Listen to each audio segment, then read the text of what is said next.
With many fields across North Dakota soaked in floodwater or even snow, it's hard to say when planting will get rolling, but it's slowly getting started in southwest Minnesota. Jeff Beach joins us now with this week's Ag Week cover story. Small grains are not commonly grown in southern Minnesota, but while others wait to plant corn, Jared Goplin got a jump on planting by doing some wheat. It's a really diverse state, and it's kind of fun to get out and talk to some of those people. Jared Goplin is an extension educator for the University of Minnesota, but he's also a farmer in southwest Minnesota. On this chilly day, he was planting wheat in mostly corn and soybean territory. There's not a lot of small grains in this area, so obviously with some of these cold temperatures, people are holding off on a lot of the corn, but with some of the small grains, they can take a little bit of cool temperatures, so probably one of the earlier ones for sure.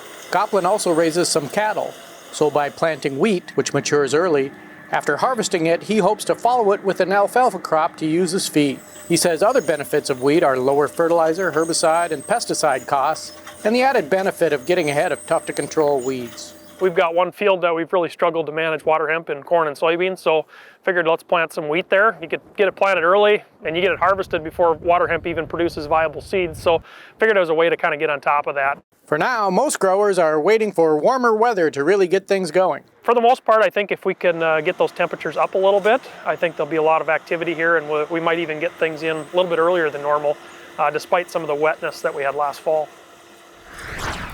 Even with tight global supplies and the Russian invasion of Ukraine helping drive up wheat prices, there's only been a small uptick in wheat acres in Minnesota and nationally.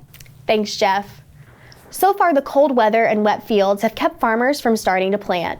Rob Tate raises corn and soybeans near Cannon Falls in southeast Minnesota. He's also a crop insurance agent and on the board of the Minnesota Corn Growers Association. Tate says he was done planting last year at this time, so now he's expecting some long days when he is able to get into the fields. In the meantime, he's making sure all his equipment is ready to go. It's out of our control at this point, and we got to just wait for the conditions to be fit. We can't mud it in. We want to make sure that we do everything we can to get as good of a crop as we can. On the other hand, Tate says he's optimistic about corn and soybean prices despite the challenge of higher input costs. You can read more about planting delays in the next Ag Week magazine or at agweek.com.